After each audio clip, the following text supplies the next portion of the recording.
how to turn on or turn off Galaxy's system app update on the Samsung Galaxy S24 series.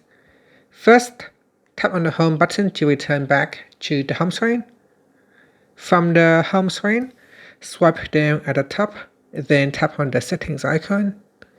Now in the settings page, we then scroll down, and in here tap on security and privacy. After we scroll down and tap on more security settings.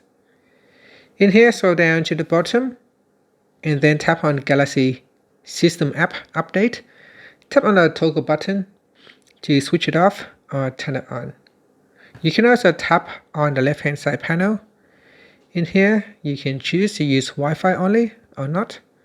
And you can tap on check for updates to allow the device to go ahead and immediately check for any newer updates.